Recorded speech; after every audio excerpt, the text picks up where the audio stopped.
that's how.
Good afternoon and a warm welcome to the Alzheimer Europe Conference edition 30. The wonderful music by Stefan Geusebroek and Julia Rusanowski sailed you in gently from wherever you are into Amsterdam. And we welcome you here from the passenger terminal in Amsterdam. And in other days, normal days, I would like to say, cruise ships would be sailing in, and we would be welcoming guests from all over the world coming from the boats and going into the city. But now everything's empty and the water is quiet, and we have the complete passenger terminal to ourselves, and we will try and provide you a lovely experience, even though this year it's online. Well, doesn't matter because we're still connected. The theme of this year is dementia in a changing world. Well, that's quite clear, isn't it? But your theme, and I'm proud to announce it, is that you always want a Europe that is more friendly towards dementia. So that's a very good aim to have. My name is Kim Koppes. I'll be the Master of Ceremonies today. That means that I will be moderating, and I'll guide you through the program and tell you all that is happening and keep track of time, things like that. But most importantly, I want to interact with all of you from where you are watching and participating. So we will make sure that we talk to you, answer your questions, and we will provide you questions, and we want to really involve you. So I'm very honored to do that because I found that your organization is a really inclusive one. You really do want to make people participate. And I know that participants in this conference are from researchers to policy makers to industry to all kinds of caretakers and scientists and doctors to people who have to deal with Alzheimer's themselves on a daily basis. So to learn from them and to learn from their experience completely. I'm really proud that you managed to do that. A lovely program with workshops and speakers and discussions, and we will guide you through it as we go along the way. But I'm not alone because I'm just the Master of Ceremonies. We are very happy that with us and with me on Zoom, but he is here, is your Executive Director, Jean-Georges. He's joining us from Luxembourg. Hi, how are you, Jean? Goedemiddag, Tim. How are you? Wow, goedemiddag. Good to be here. Yeah, good. Where would you have been if the world hadn't changed in this way? Well, we would have been in Bucharest in Romania this year, but with the changing world that we're living in, it's going to be virtual. But I'm sure it's going to be just as interesting and as interactive as it would have been with a face-to-face meeting. Probably. But if it was a live meeting with people in person, what would you have been doing right now? Shaking hands? We would also have been sitting in a room listening to the opening ceremony. True. And been listening to our chairperson and other honored guests. Yeah. But here we will be doing that without actually sitting next to one another. Yeah, well, but that's good too, because I feel like you're sitting next to me, right? Yes, absolutely. You are. In a way, you're very close. So what would you like to say about your expectations of the day, Jean? Go ahead.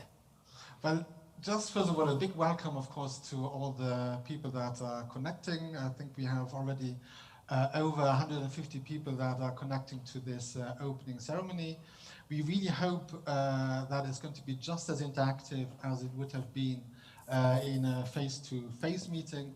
We really wanted to make this platform as dynamic as possible, but it's really also up to you as attendees to make the most of it. And one of the first things that you absolutely should be doing as attendees is fill out your profile, and one of the things I would be pointing you to is the interest that you can include, because the more detailed you tell us what you're interested in, you will then be able to meet other attendees that have similar interests.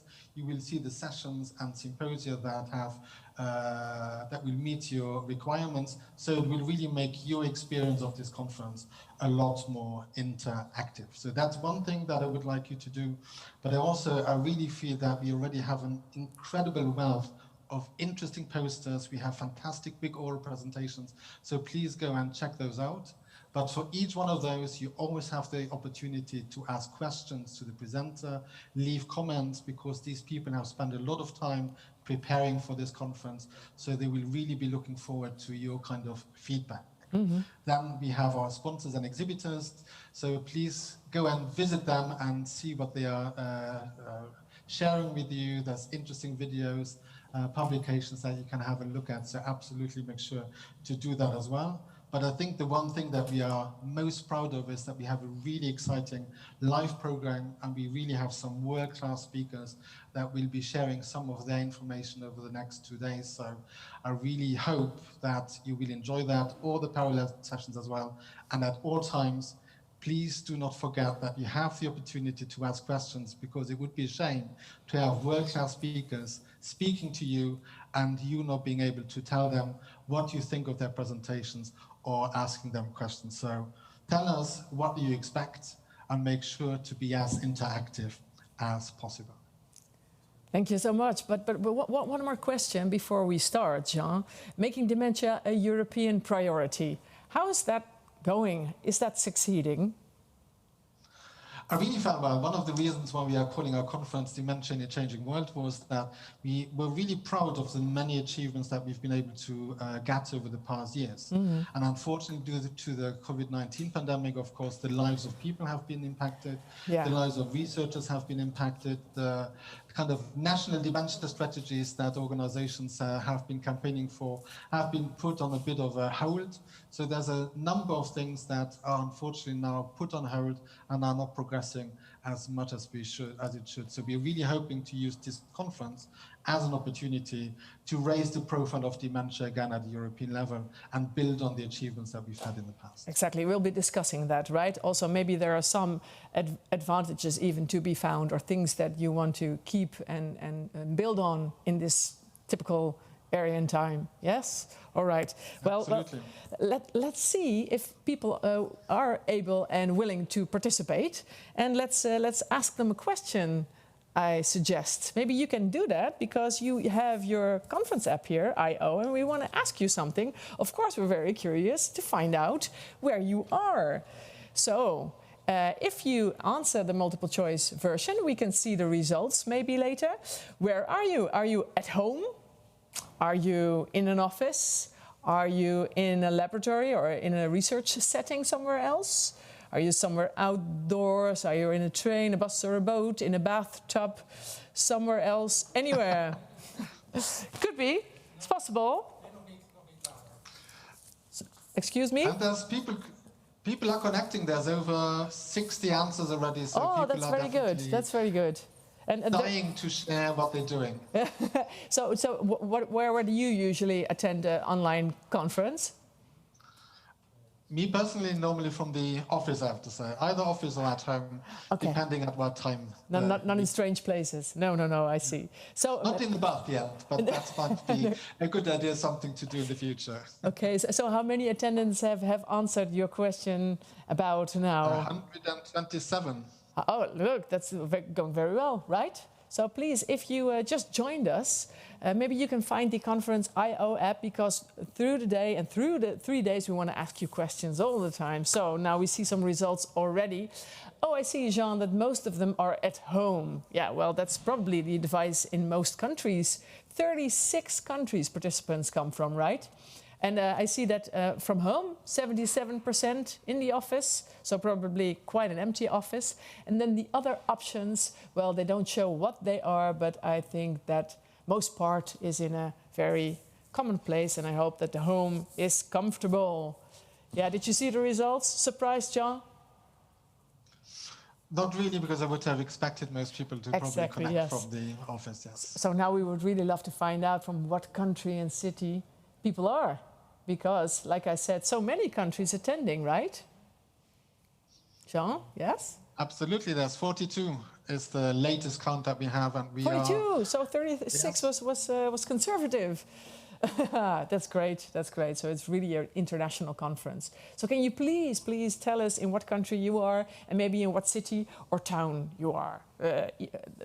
Never mind how small it is, we want to know, because we want to know who we're talking to. It would be lovely to find out. Are people finding their way, Jean, to this? You are. Absolutely, and there's 95 or 96 people around. Wonderful. People are really dying to let us something, tell us about where they're connecting, what they're doing. This is way faster than a postcard. So what town are you in right now? I'm in Luxembourg City. So, Luxembourg City, yes. Which is where I work and where I live as well. Yeah. That's your town. What's the best part of Luxembourg? to you? What? I'm from the south of the country, so I would have to say the south of Luxembourg is different from the rest of Luxembourg. Is it? Is it? Yeah? In what way? It's more the kind of, it's the industrial south of the country, and yeah, it's where the workers live, and it has a slightly different feel to it. Feeling and, to it. Yes. Yeah. All right, thank you. So maybe we can see where people are from. No, we cannot see that yet. So, but maybe you see it on your screen, Jean. Maybe you have answers already coming in. Do you? I can have Otherwise, a we will look just at that. Yeah, take a look, maybe.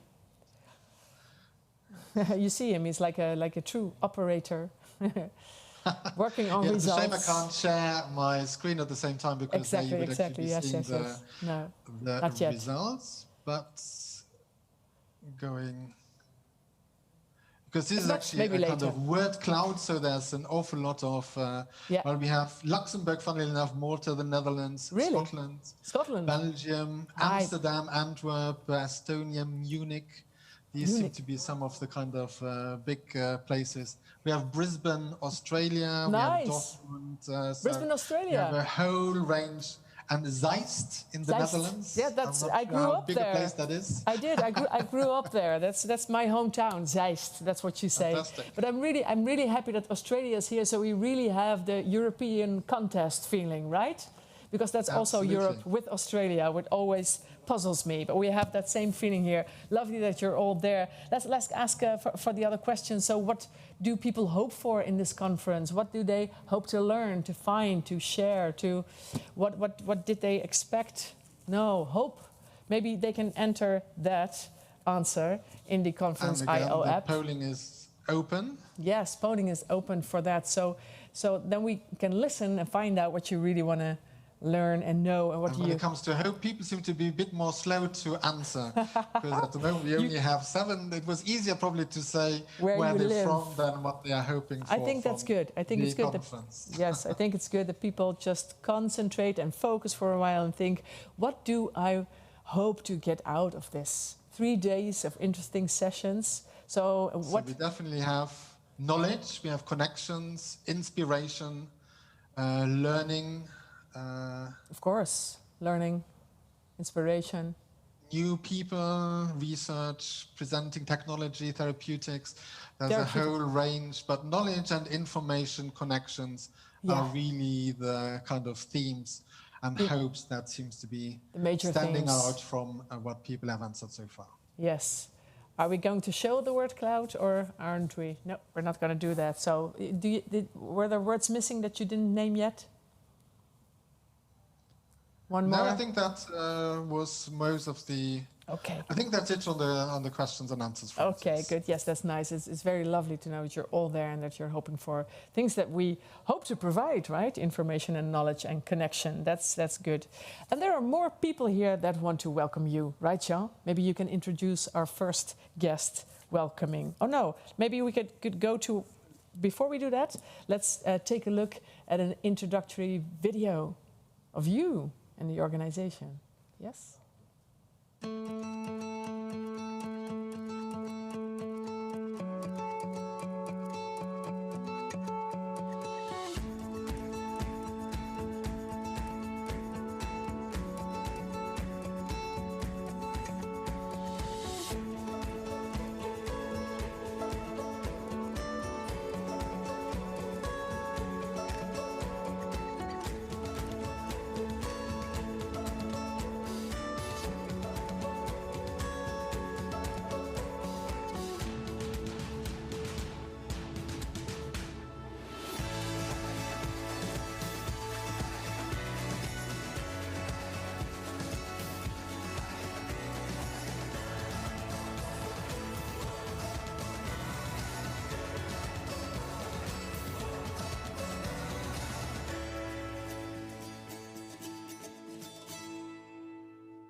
Yes, wonderful.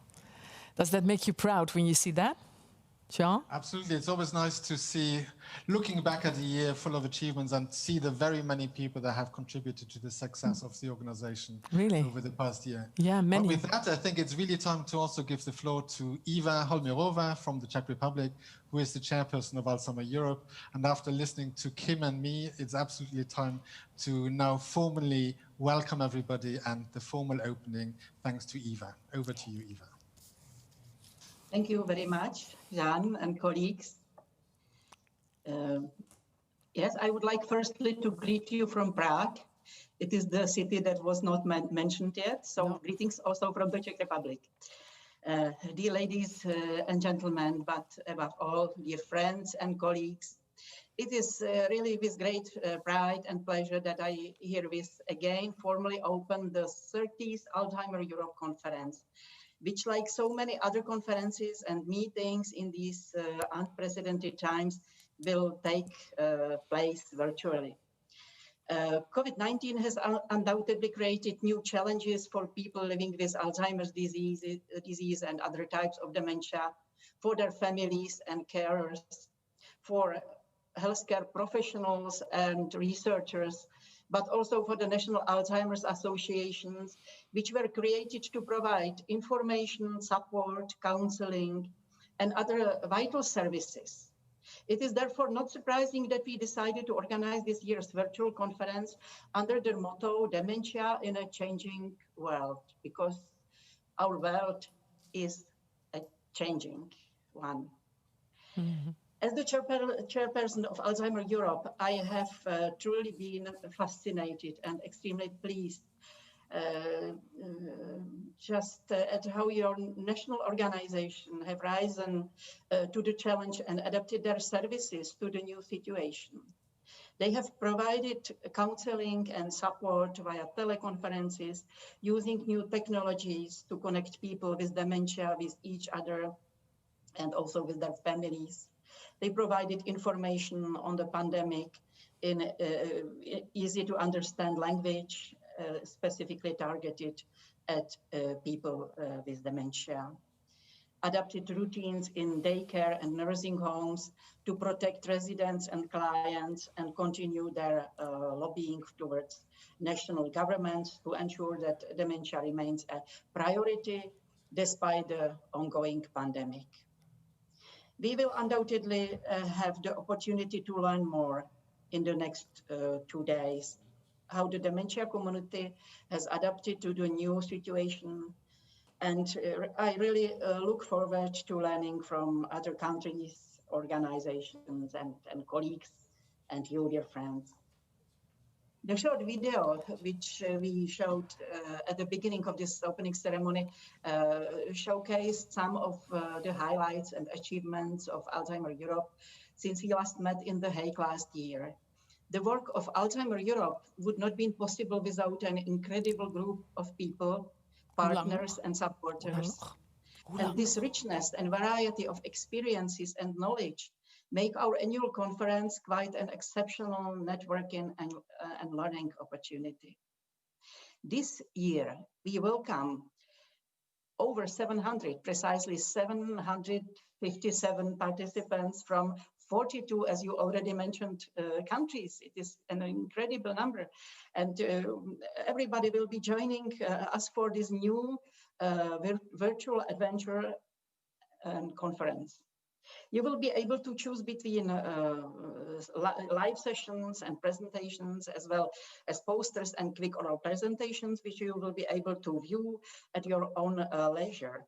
And we hope that you will also find the time to provide some comments, to ask questions to the many presenters, and also to interact as much as possible with other delegates. And we have tried to make this virtual meeting as interactive as possible. And thank you that you interact already from the very, very beginning. So it is, again, our great pleasure, is it? Yes. For everybody. As every year, I also wanted to single out the fantastic collaboration that Alzheimer Europe has developed with the Interdem Network. This group of psychosocial researchers met earlier today. And it was a fantastic meeting again, and you will have the opportunity to listen to their chairperson, Mirabe Noidasen, in this opening ceremony, as well as a great number of other representatives during next session and next 2 days. You will also hear from a number of key projects which Alzheimer Europe has been involved with. So please make sure to pay a visit to the sessions organized by the Neuronet and Virtual Brain Cloud. Connecting researchers from different countries, discipline, fields, and specialties is a key aim of our conference. And at the same time, our conference connects researchers with people living with dementia and their carers. And I am especially delighted that 35 people with dementia, people living with dementia, will be attending this year conference, and that a number of them will play really an active part as it is quite usual. And we are very pleased that we have you with us again. Yeah. Over the next 2 days, we will have the opportunity to listen to our European working group of people with dementia, as well as hearing from other people with dementia as plenary speakers and participants in parallel sessions. The organizations of our annual conference is truly a team effort. So let me therefore thank the members of the organizing and program committee who helped us in selecting the best abstracts, and many other volunteers, of course, who volunteered in selecting this abstract. The aim was to make this conference really a interesting and innovative event. And many thanks also is due to the health program of the European Union, quite new and quite excellent news for our society, which provides an operating grant for key activities of Alzheimer Europe, including our annual conference. I also wish to thank our corporate conference sponsors, Biogen, FDA, and Roche, for their fantastic and incredible support. So let me start and open the conference, and I really look forward to an information-packed 2 days. Enjoy our conference. Thank you so much. Thank you so much, Eva Holmerova. You are re-elected as chairperson, aren't you? At the beginning of October, you were re-elected. Yes.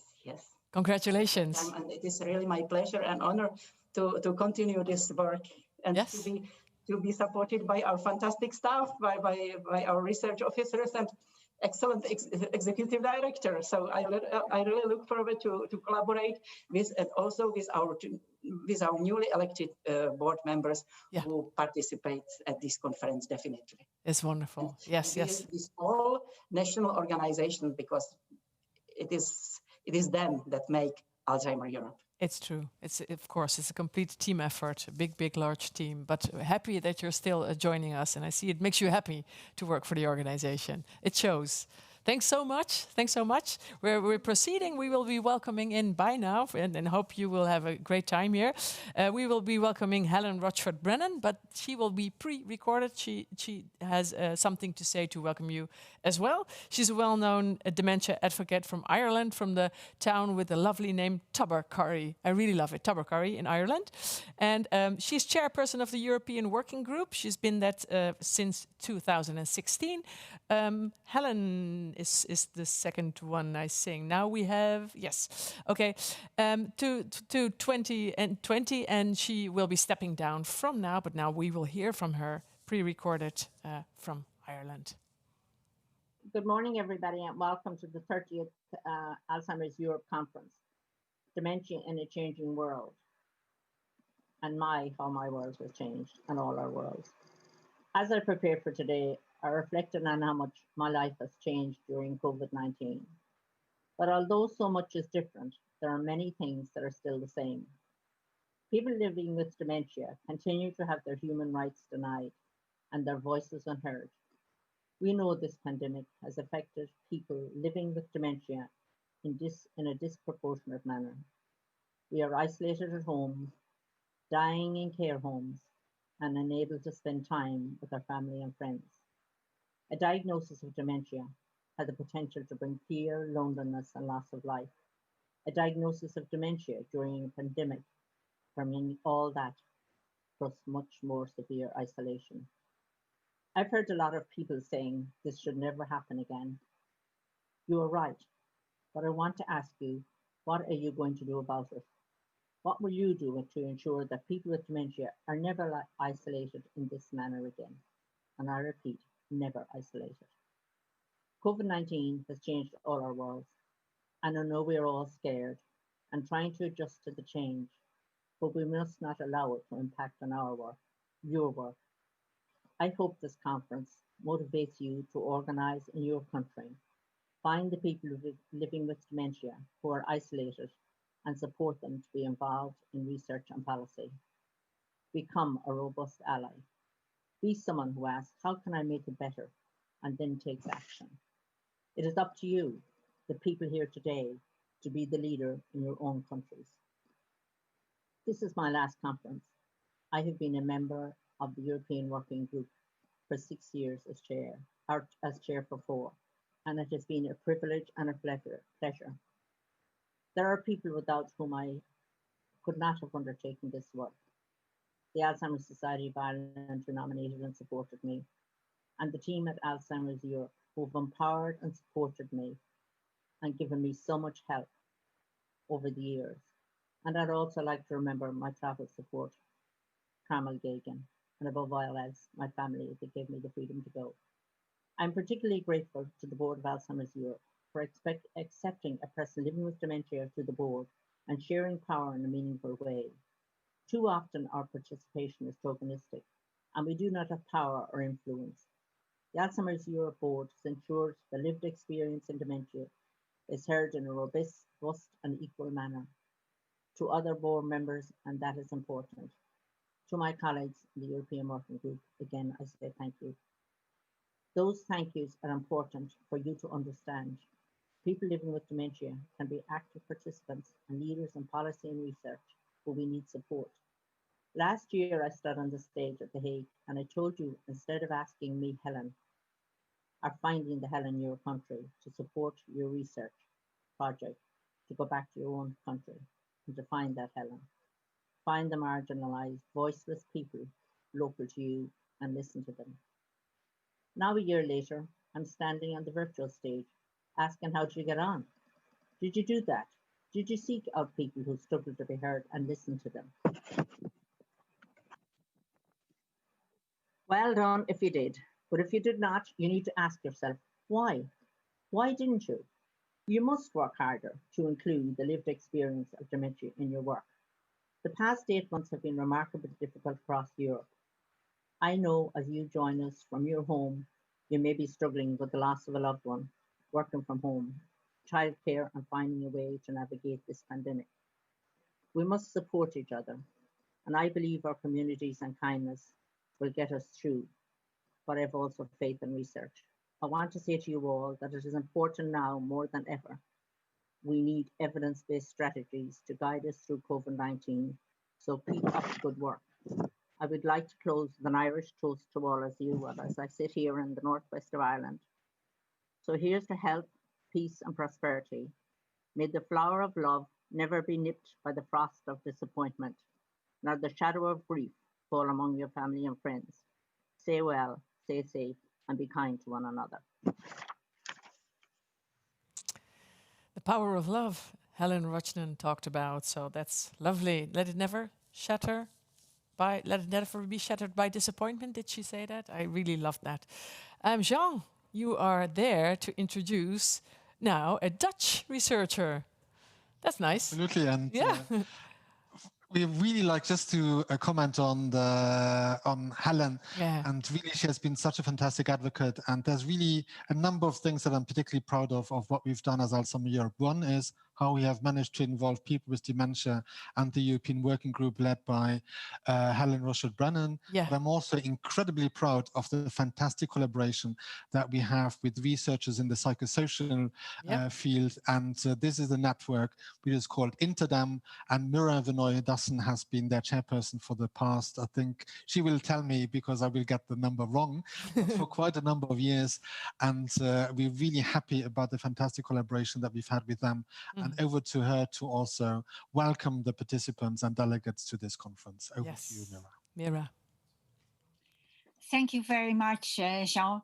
And I'm very happy to welcome you in this conference on behalf of Interdem.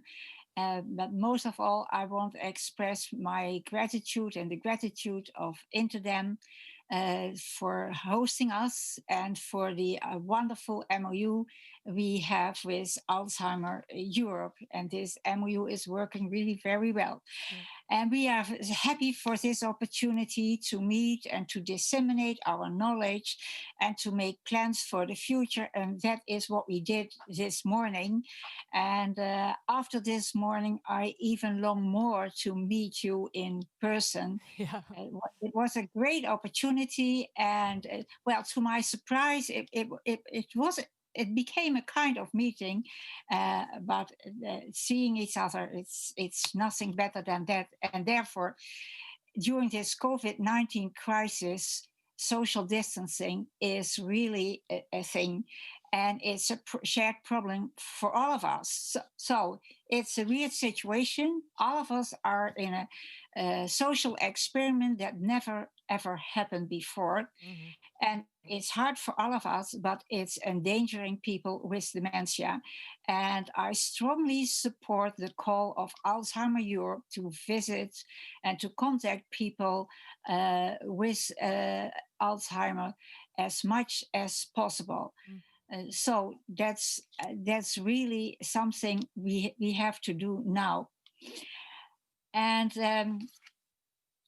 what Interdem is doing now during this crisis is that we are very eager to share our knowledge and to get new knowledge on COVID-19 and on the dangers of social distancing. Well, we found ourselves in a situation that our knowledge, especially on social health, proved to be very, very actual and useful. And also our efforts of last year in making a manifesto in which we bridge the gap between social sciences and biomedical sciences proved to be very, very actual. And what we did this morning is that we had a meeting with all our task forces on technology, social health, intercultural differences, and preventions. And we found that not only these task forces are important, but the collaboration between these task forces is even more important. Mm. And I think it's necessary, absolutely, that governments also listen to the knowledge of us social scientists in this field, and also on the disastrous influence social distancing can have on social, mental, and cognitive health. And I will tell you more about this later. But what Interdem did, and I'm very happy with that, is that we opened the floor for website blogs, and I will tell more of that also this afternoon. Mm. What is a good thing is that the consequence of social distancing is now that we cherish social contacts, and we become more and more aware of how important that is for us, and this offers also great opportunities for new interventions. And our key message in this crisis is that more than the virus should be combated. Interdem calls to balance in considering risks to be infected and the risk of social, mental, cognitive, and physical decline due to social distancing and especially to quarantine. Mm-hmm. And I strongly agree with Helen. We should not close nursing homes, and we should not exclude older people and people with dementia from our society. What a society we are in if we exclude these groups of people. Mm. A word about Interdem.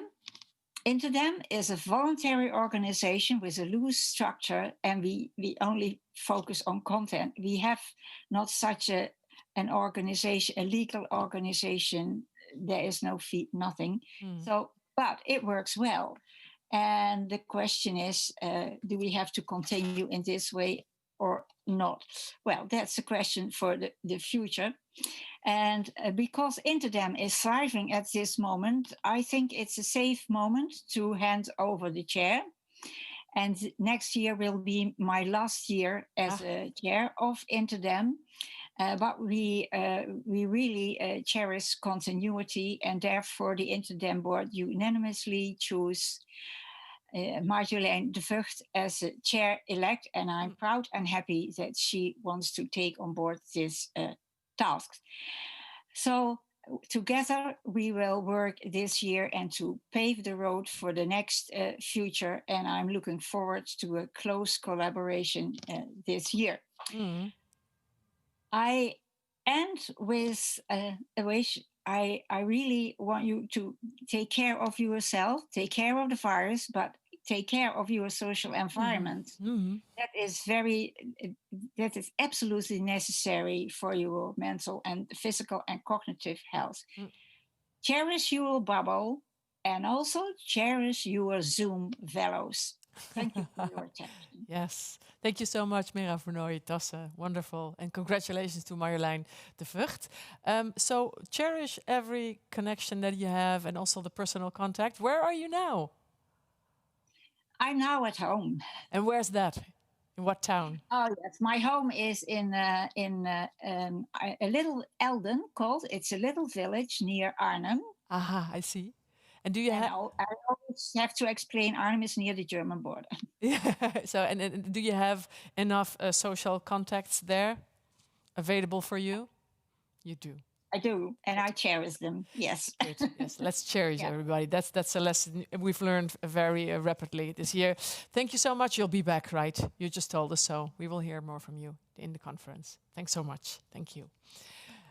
After this, we would like to ask you the same question. I think that John will open a new poll for you now, because we want to know what your aims are for this conference, because we've heard everybody in the welcoming committee tell us what to expect and what they hope for, but we want to know what your aims are, and we want to ask you which ones of the virtual conference aims are most important to you.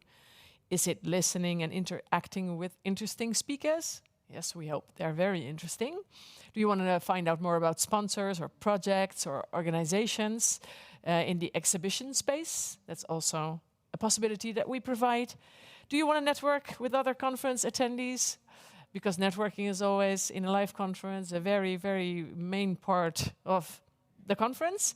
Do you want feedback for your presentations? True, can happen also. Or do you want to check out on-demand posters and presentations so you can do that in your own pace, which is, of course, an advantage of the online version usually. Well, it's quite clear. There's hardly any discussion here. Everybody wants to listen to and interact with speakers. That's very good. We also have the opportunity for you to ask questions all along in your Conference.io app. Please bother us with your comments, questions, and we will try to make sure that they are answered. For now, you can still answer, and we will take a look back at the results if you want, but for now, we will have a short break, and we will listen to a gift to the brain for everyone. One of the best things in life, it's live music by Stefan Geusebroek and Julia Rusakowski.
Yes, wonderful. Thank you so much. That's live music. What did you think, Jean? You're back. Absolutely, it was nice. Definitely a nice break from session to session, and Yes. something to take in and enjoy. Yes, and we have that here in the passenger terminal, and we are so lucky, me and the directing crew and the camera people, that we can listen to live music, which is also a rarity these days, right? We are going to discuss the theme of the conference right away now. We're going to talk about how the world's changed in the pandemic, and we have a few speakers here that can talk to us about it. But first of all, I wanted to ask you, Jean, are there already questions or comments coming in from the participants? And if not, maybe you can explain them how they can do that. So at the moment, we haven't had any questions yet, but I think what people are very good at, if we are launching a question to them, they are really keen to answer, because we have currently 242 people which are online. Wonderful. And the last question that you asked was responded to by 202 people. So really, people are keen to not just sit here and listen, but to share their views and experience. We really love that. But from now on, they can also ask questions and comment, right? And how do they do that? Do they have to do something different to start entering questions in the app? It's on exactly the same site that you had, where you answered the questions that we asked you. You also have the possibility to ask questions, to leave comments. And we have some nice comments, like 61 people actually thought that the music was particularly live, nice and good. So that was definitely very positive feedback. Good. We also have congratulations to Helen, to Eva, and to Mira for the fantastic work that they have done in their respective roles. So far, that's what we want to hear. Provide good feedback. Exactly, and we will want to hear that feedback from you, so we can listen to it and work with it. But you appreciate the music. We will have more music during these days. So now let's discuss the theme of today, and let's see how COVID-19 changed the world. We have 4 guests, but we will talk to our first guest, Helen, before, and we also pre-recorded this discussion. So I will provide her with a question and she will answer it. And later on, we will have 3 more guests to talk to us in kind of a round table, but then it's a Zoom round table, so we're not on a round table. We're trying to pretend and trying to connect in that way. So first we go to Helen Rochford-Brennan again for her answer to that question. Always a woman fighting for awareness and human rights for people with dementia and their caretakers. And we want to ask her, how has the COVID-19 pandemic affected you or your sector? And we're gonna shift from Mario, who's there already. Hi, it's lovely to have you here already. But we're gonna go to Helen first, if you don't mind, Mario. So yes, so how did it affect you or your sector? That's the question, and Helen answered it before, and we will listen to her answer right now. So how did the COVID-19 pandemic affect me? Well, in the beginning, I was lonely and frightened. My husband was unwell and it was a difficult time. I stopped writing in my diary. It was hard to find something positive to write about. I looked back at my diary and it was blank. I wrote 1 line, COVID-19, all during the time that I cocooned. I felt the world had stopped. My friends and family couldn't visit. My advocacy work had stopped. My social life ended. I missed my son, who was living in London. And knowing that he could not come home was devastating. The television and the radio were all doom and gloom. I also missed a sense of purpose, which my advocacy role in Europe and Ireland brought to my life. However, I drew on my personal resilience and the support of my community, and I got through it. What really helped me was the way people came together. I met people in the neighborhood whom I never seen before as I was out walking. I found people's honesty refreshing. People were willing to admit they were lonely, and that made me feel that it was okay to be lonely. Wonderful, thank you so far. Meeting your neighbors, that's something that you hear a lot, but it's also important to you, Helen. So I wanted to ask you, how did you or your sector adapt to the COVID-19 pandemic? What's your answer to that? Are there things that have changed which will keep which I will keep once the pandemic is behind me. Well, there are. I got a dog, and I'll definitely keep him. I attended more meetings online, and this was good to be connected, to stay connected, particularly for people in rural areas like I am. I'm certainly going to keep staying in touch this way, but I was fortunate. I have access to Wi-Fi and the ability to use technology. Not everyone has this. Not everyone has the capacity to use a phone or a computer. People have become isolated because of the pandemic. Before, they would have hopped on a bus or a train and go to a meeting, and that is not now possible. Even for me, who could go online, I felt isolated. We all need human contact. That human connection is so important to us. I felt lonely and I missed people. My dog became very important because when I went walking, I met people and had conversations. Those were the conversations that kept me going. They gave me the human interaction in a safe and comforting way. And I stayed in touch with long lost friends, exchanging photos of my fun-filled times when I was young and mad in the United States and the United Kingdom. So I would just say, one of our great Irish writers, Thomas More, said, we need people in our lives that we can be as open as possible with. To have real conversations with people may seem like such a simple, obvious suggestion, but involves courage and risk. Ladies and gentlemen, I'm glad, and I am so glad, I picked up the courage to speak to strangers because they made my day, and it was a risk, but I took that risk, and I'm grateful for it. Yes, thank you so much. So you were also already discussing what you wanted to keep, learned and keep in your daily habits to deal with everything. But we also asked you the question how you adapted. So maybe we can show your answer now. It's pre-recorded, so we mixed it up a little, but it doesn't matter. So Helen, tell us. How did I adapt to the changes imposed by the pandemic? Well, the most important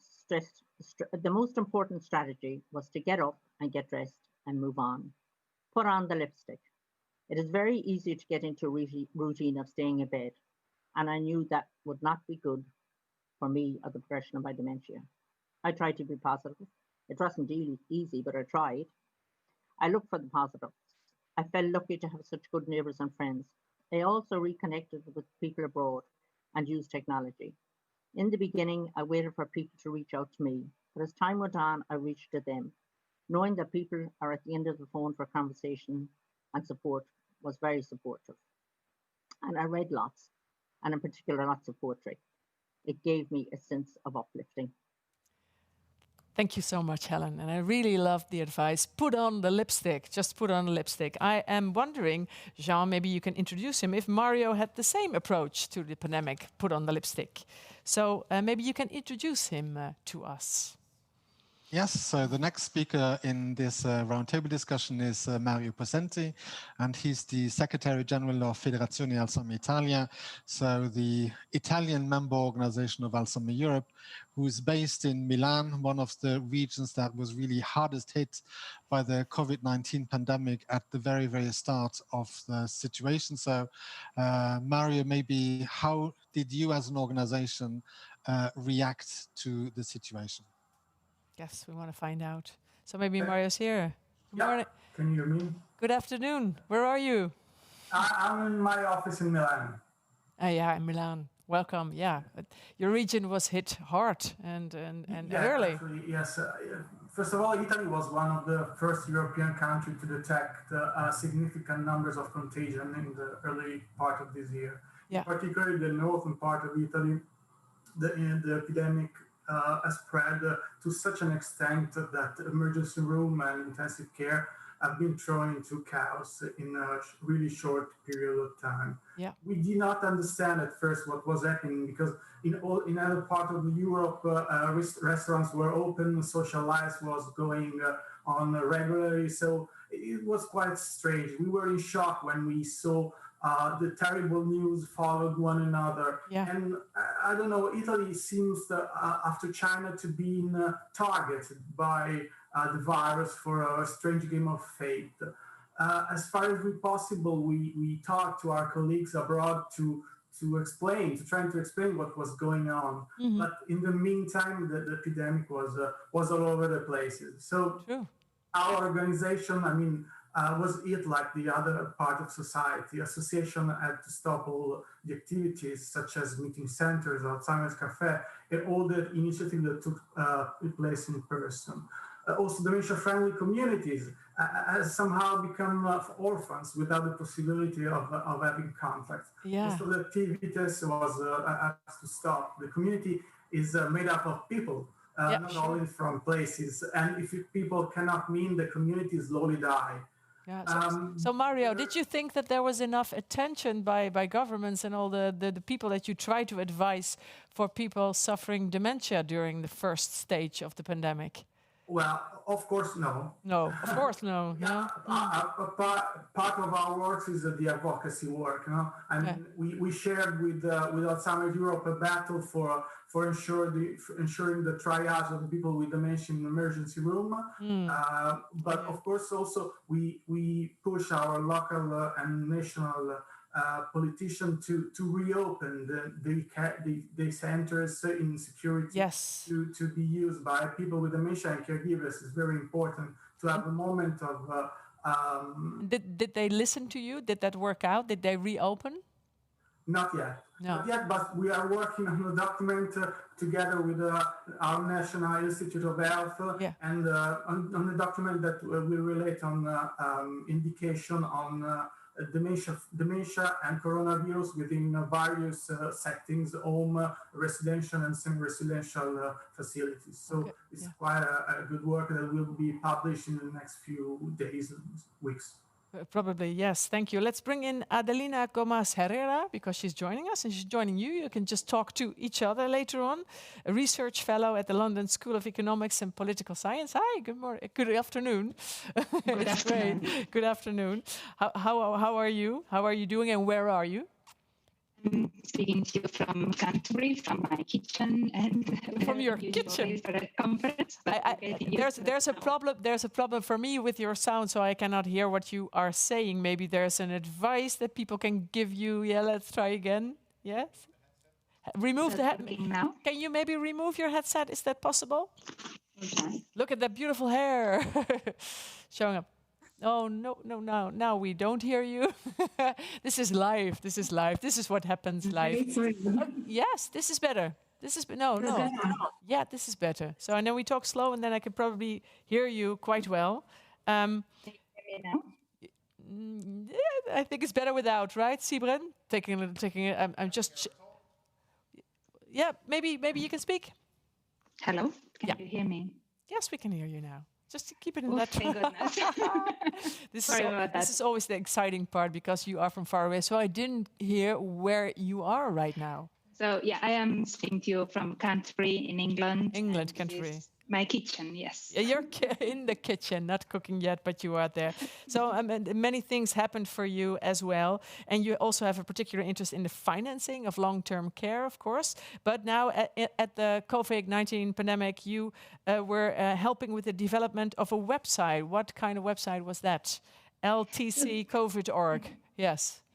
So this was a bit of a spontaneous reaction. As Mario said earlier, we were aware of what was happening in March in Spain and in Italy. Of course. We were trying to share information internationally to see if we could learn from this and if we could also inform policymakers about and help them get ready for what we could see was happening and how this was going to affect people who use long-term care and people who provide it. So we created LTCCovid.org, which is very much a spontaneous initiative, but it's now developed, I think, into quite a good resource to be able to learn internationally about the impacts on people who use long-term care, of course, people living with dementia are pretty much a majority. So what did the website help with? How can people use it? So one of the first things we did was to ask experts to provide country reports to help us document what was happening. And then we spent quite a lot of time looking at data, trying to understand what the impacts were. Could we quantify the impact? And sadly, we found that the easier way to quantify the impact was through counting how many people were dying in care homes. Mm-hmm. very sad piece of research, but I also think very important to show how important it was to make sure that the resources were in care homes and that we were able to support them in accessing testing, accessing PPE, which in many countries happened very late in the process. Quick adapting to the new situation. Very, very well done. So now, Jean, can we hear you introducing our next speaker as well, please? Leonard Steukers. Yeah. I can absolutely do that, but I think we have an interesting slide with the kind of feedback from the audience, because Tell us. The audience, well, compared to last year, would they believe that the overall situation has either improved, has it deteriorated, or has it stayed pretty much the same? So yes, you want to ask that question first. Let's do that. That's good. If you could show the slide, because already over 150 people have already answered the kind of question. So improved. That's very interesting, but stayed about the same. Well, how do you explain that, Jean? How could people, because the world changed, but the situation stays the same? How is that possible? I find it very interesting. Well, me too. 40% of people still believe that the situation has actually deteriorated. So that's something that we kind of expected. I'm even more surprised that some people really feel that the situation has improved. Yeah. But there's also some real kind of resilience in people that are able to adapt to sometimes difficult situations and get on with their jobs, with their lives, with their kind of organizations.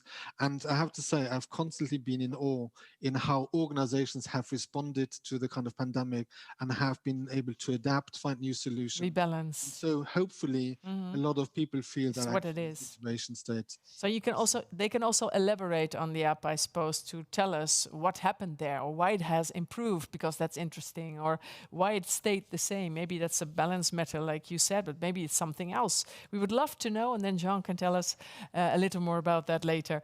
But please, Leonard Steukers is waiting. So absolutely. So sorry, Leonard, for letting you wait for a bit longer.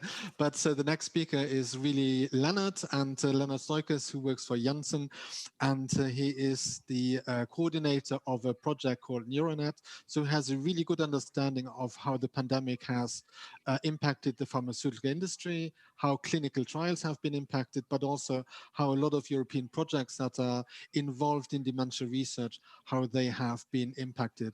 And I think Leonard can give us maybe a quick overview of the kind of impact on research and clinical trials from a pharmaceutical industry point of view. Exactly. That's nice that we have the industry here as well. Leonard, welcome. Hi. Wow.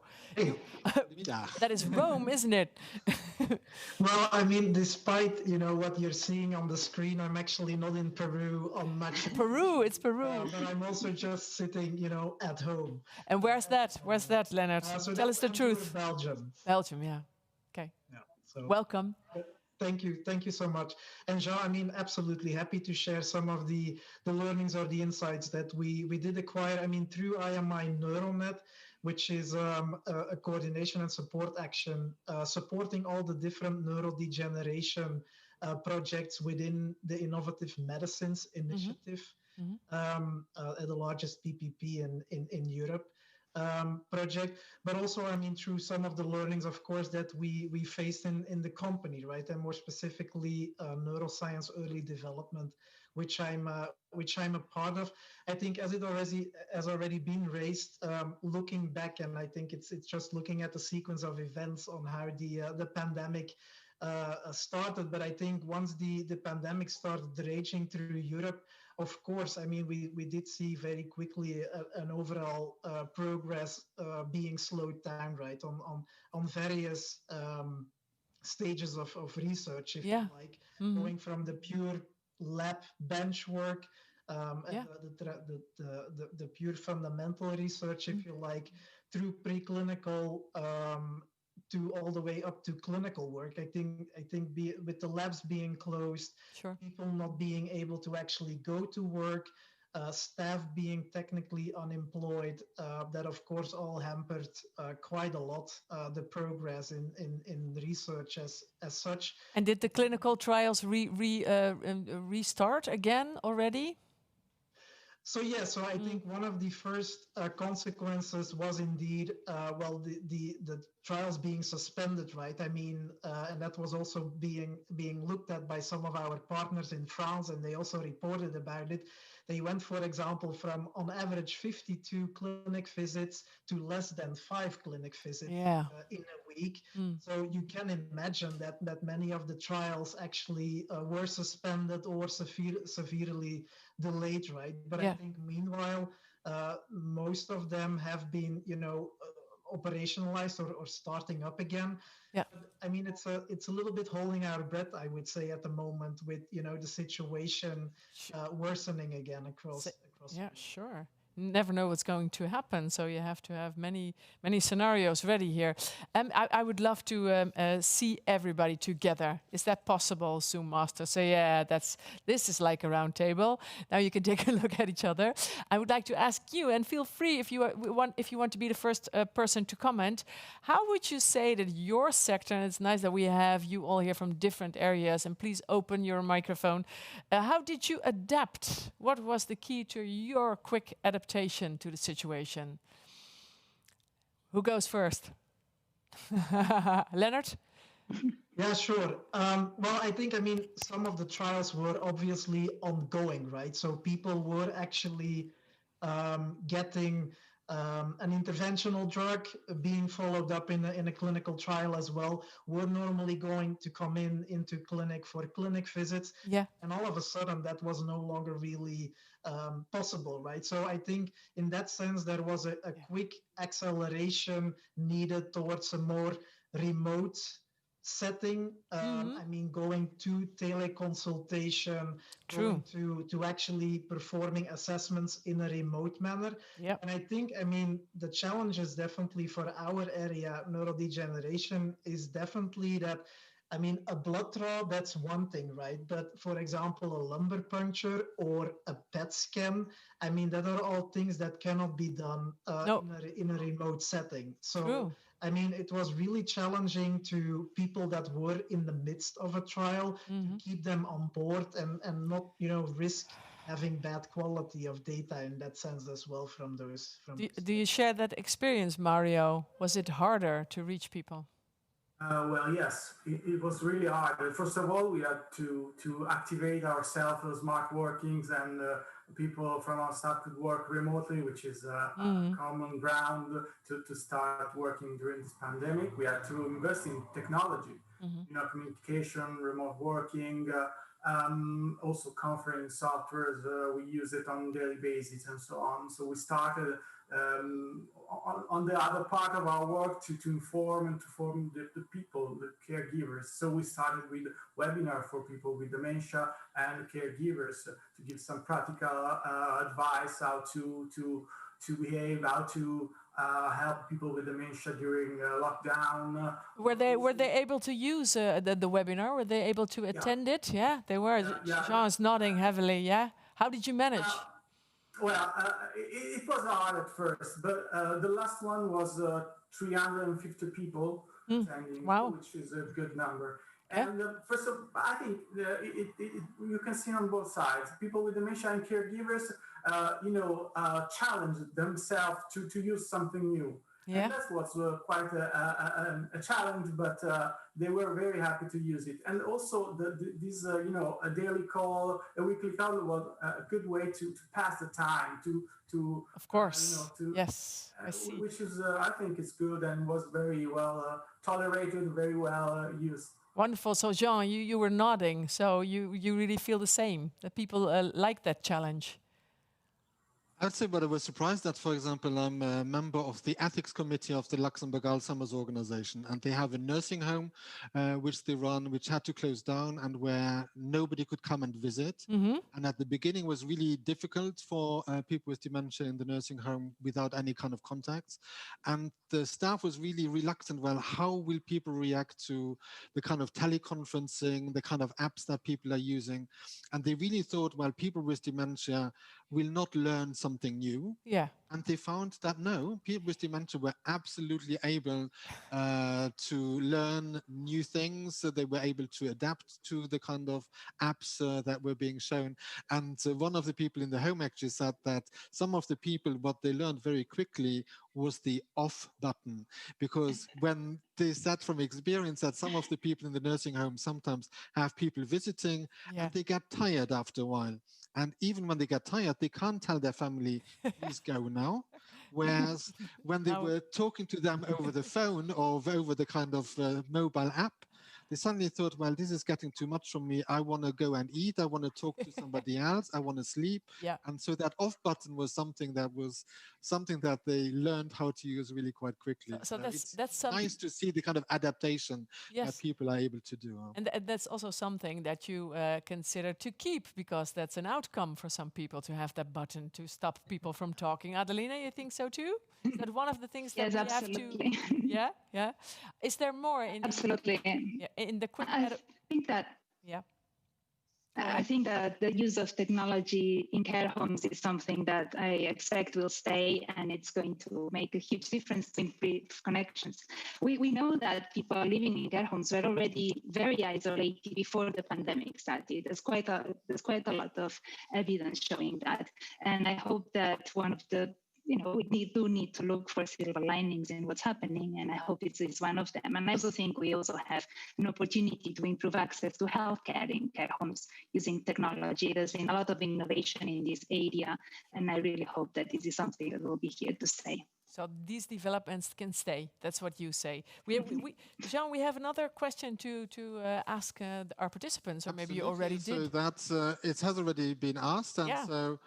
One of the questions was, what aspects of dementia has the COVID-19 pandemic affected most? Yeah. And again, we have 147 people that have already answered. So that's slide 9, if you could show that.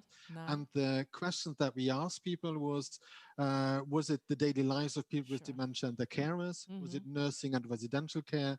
Was it the diagnosis and medical follow-up? Was it counseling, support and respite care?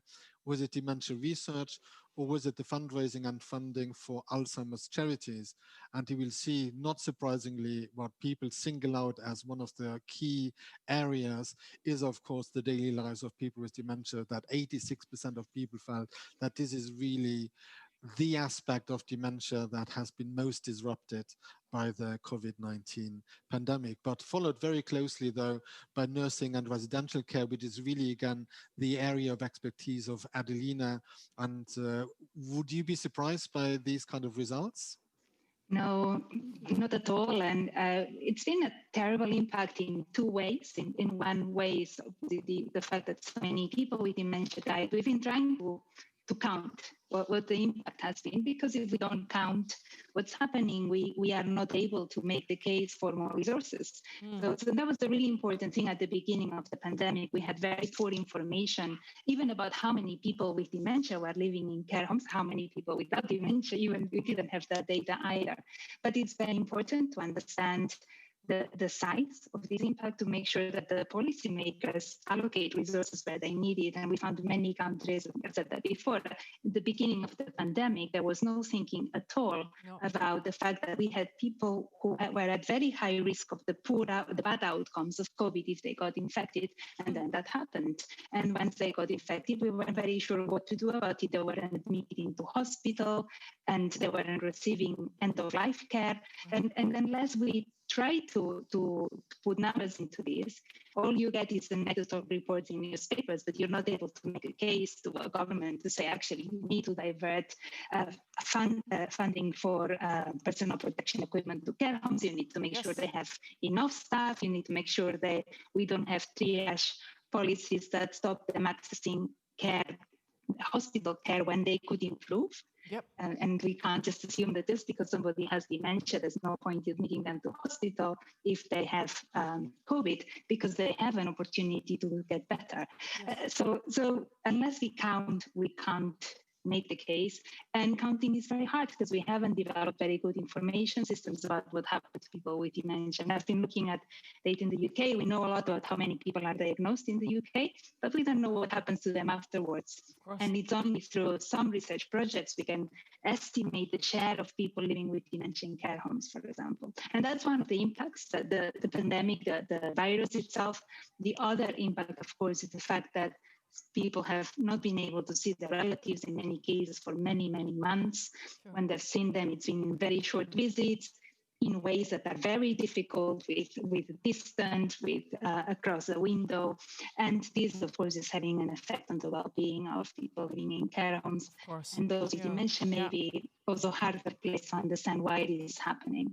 Yes, yes, I do understand. Leonard, they said that the results of the audience poll said that they thought research wasn't that affected, but I think you told us that it kind of was. Did you find something in this last period of time what you want to keep for the future? Something that's improved?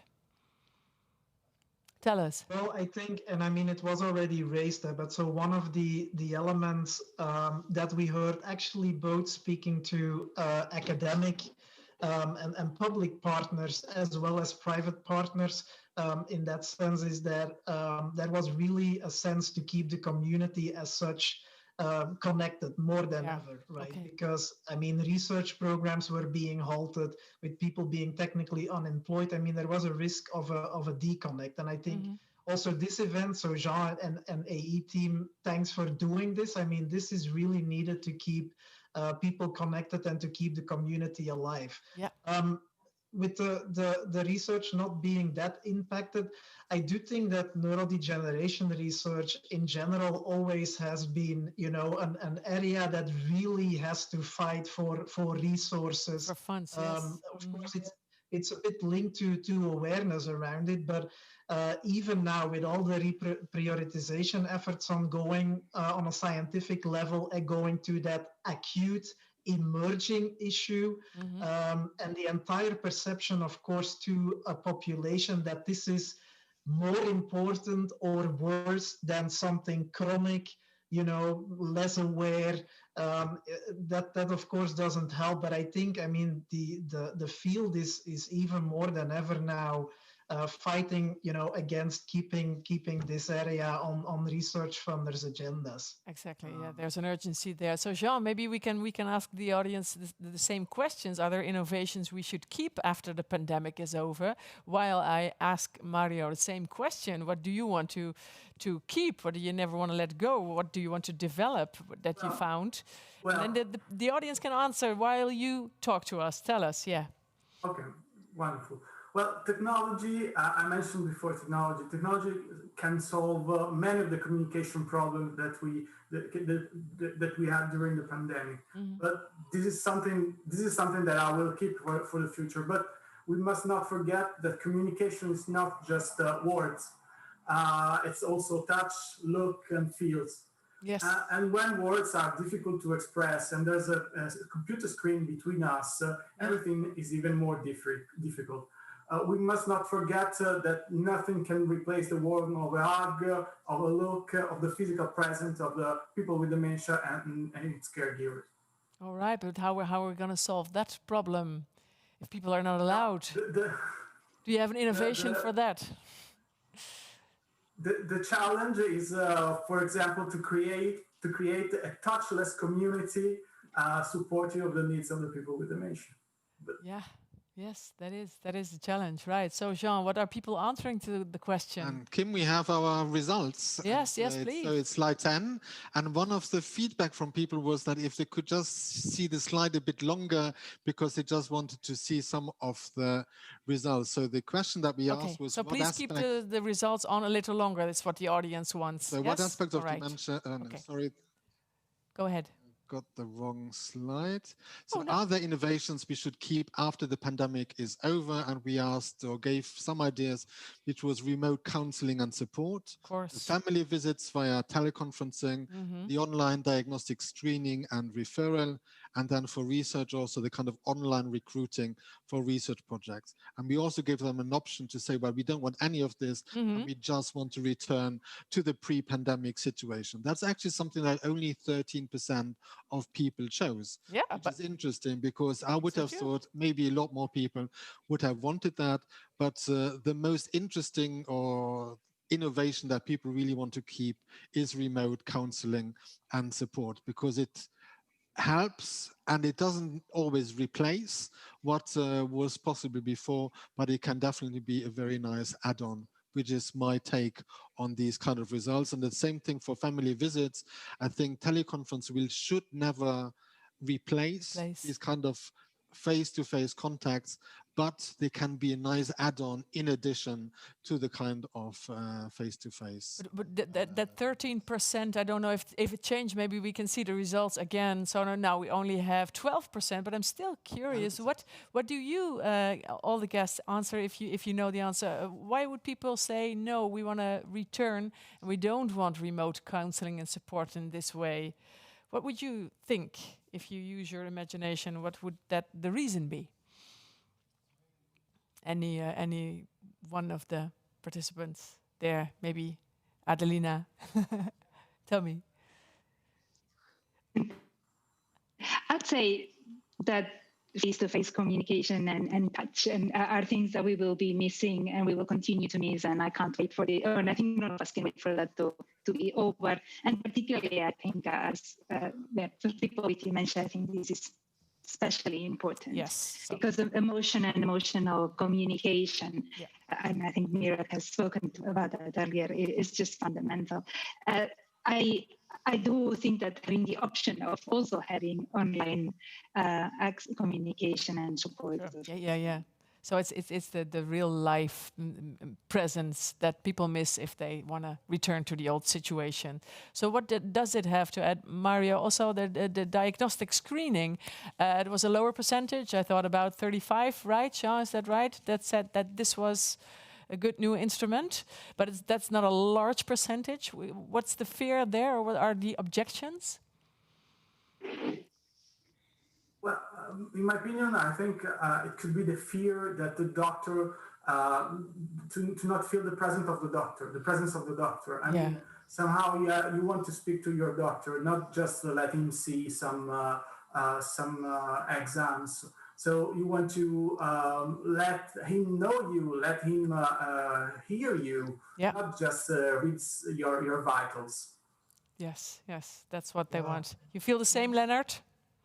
Yeah, I just wanted to, so thanks for pointing me out or calling me out, but I just wanted to pick on that because I think that's absolutely right. And I mean, just also from a scientific perspective, I mean, looking at some of the assessments, you do have that importance of a non-verbal, body language component as well, right? With some of the assessments. So I think there is indeed a bit of a tendency, and now accelerated, of course, by COVID-19, to go to more remote trial settings, which is, I guess, something that we will continue to strive for even beyond the pandemic. But I think, I mean, there are still indeed those challenges, such as some of these assessments, not being able to do them face to face, right? Yes, yeah, and it's harder to interpret every aspect of your diagnosis, right? Okay, so but people are kind of optimistic. You feel, Jean? You said I'm surprised that only 13 want to return. Yeah, it really sounds as if.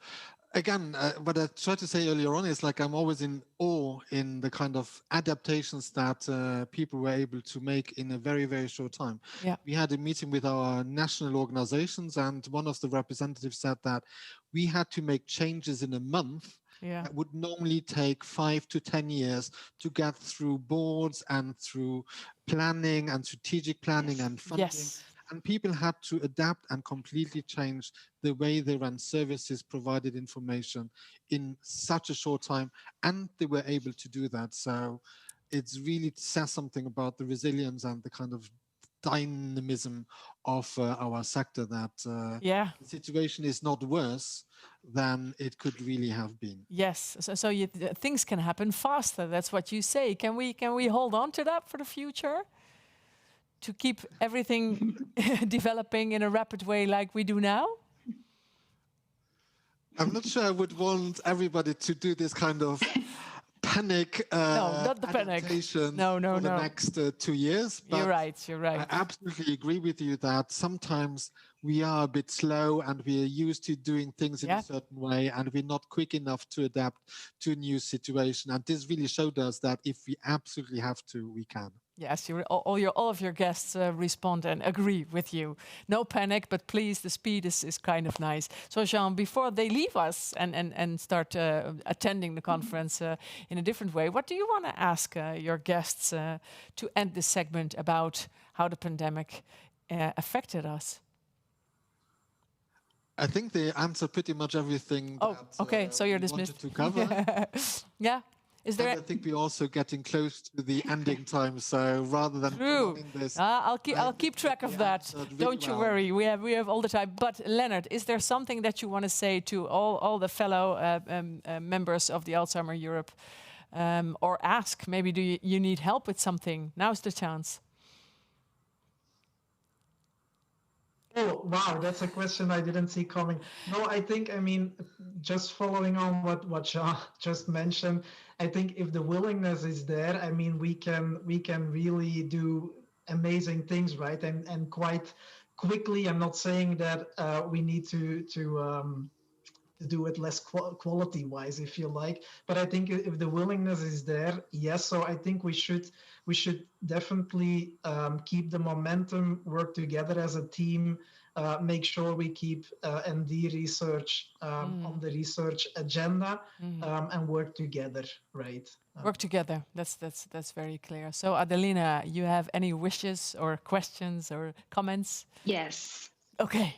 Let's hear it. Yes, I do. I think we have an opportunity to really shine a light into dementia care and long-term care, and we really have the opportunity to learn from what's happened. I think a lot of the long-standing problems of long-term care have come to the surface due to the pandemic, and now we really need to act. And I think research on care, on carers, caring is fundamental to help move that forward. So, and I think this conference will also provide a lot of resources on this. That's what we aim for, exactly. And Mario? Well, yes, I think this is a time of possibilities. Yeah. We are social beings. We are a community if we meet each other, but the same people can create the stigma for people with dementia. So it all depends on us, how we educate the new generations on dementia. Perhaps in this difficult moment, it's easier to let them understand what loneliness, distance is like. Oh, yeah, you're right. Like to be a person with dementia. It's similar somehow, no? I mean, what we are feeling inside our own is the same feeling that people with dementia have day after day after day. So maybe it's a good time to let them understand better this reality. Thank you so much. That is deep. That's beautiful, because everybody starts to understand loneliness in these days, right? So there's an opening there. I want to say thank you also on behalf of Jean. I know for sure that he wants to thank you, Mario Posenti, Leonard Steukers, and Adelina Gomas Herrera. Thank you so much for telling us about how you handled all of this. And we wish you all the best in proceeding with that. Okay, keep it up, please, the good spirit. Bye and thank you. Jean will stay with me for a little while more, and Jean. Thank you, Kim. Yeah, I'd like to keep you here. Did you have any feedback or comments from the audience while we were discussing this? Still, besides the polls, what are they talking about?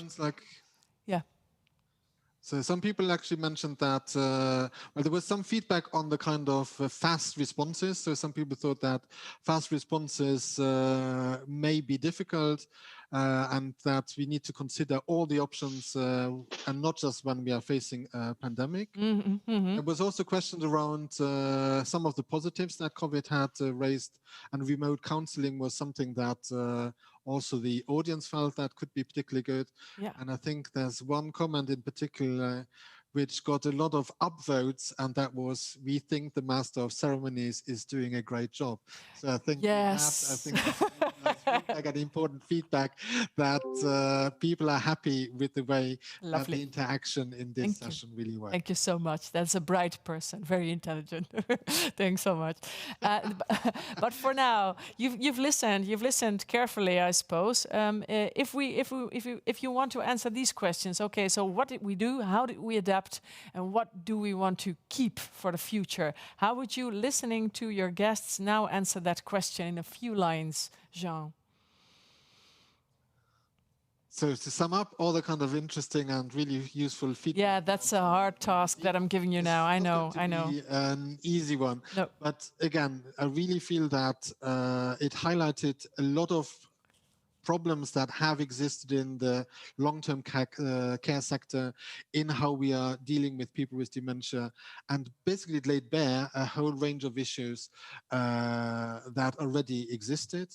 We found ways on improving the situation in a really quick way. And I think we also found ways that we can use in the future, and assistive technologies will definitely be something that should be used. It should be used as an add-on. It should not be used to replace human contact. No. And saying that this is a solution for social isolation, but it will help as an add-on to all the other great care that is required for people with dementia. Is there a risk that people will say it replaces because it's easier, we can do it from the home, maybe it's even faster? Do you think that people have to be careful that they will not be replaced? Yeah? Absolutely. I think there's always a concern. There's economic concerns. There's, it might be easier for people in nursing homes to have assistive technologies rather than somebody there making sure that that kind of human contact is. Yeah. And I think I have to say, my mother, for example, who's 90 years old, she spent 6 weeks during lockdown with very little outside contact. Horrible. She found that hugely difficult. But some people with dementia spend months in nursing homes with very little contact. So imagine the situation that these people face. Yes, yes. Well, that's been said quite a few times. We cannot let that happen again. Okay, so that's the statement. A first conclusion. Thank you so much for now. We will start the afternoon program in a while, and there will be so many different sessions and posters to review, and you have people talking, and there will be discussions, everything, sponsors, exhibitions. What will you be joining, Jean? Well, there's one of our projects, the one project that Leonard was presenting, Neuronet. So they have a session on ethics, and I'll be joining that one and moderating that one this afternoon. So you'll be doing that yourself. A lot of other people have lots of other opportunities. Many options. They are spoiled for choice. Yes, yes. You probably chose your sessions already. It's very easy to find in your platform where to go. And so I say I wish you all the best for that. And I hope you have a lovely afternoon. Tomorrow morning we will meet again. Me and Jean will be hosting again another roundtable discussion, and we will have interesting topics to talk about, right? So I'd say have a good afternoon. See you tomorrow. Jean, good luck for now. Goedemiddag en tot ziens. This was for the Dutchies. Thank you. Bye-bye. Thank you so much. Oh, yes, and we, of course, that's because before I forget, we're going to show a thank you and an appreciation sheet now, because there are many sponsors and people making this possible, and we're very happy that they do that, right? And we'll be showing that now. Thanks. Have a good afternoon.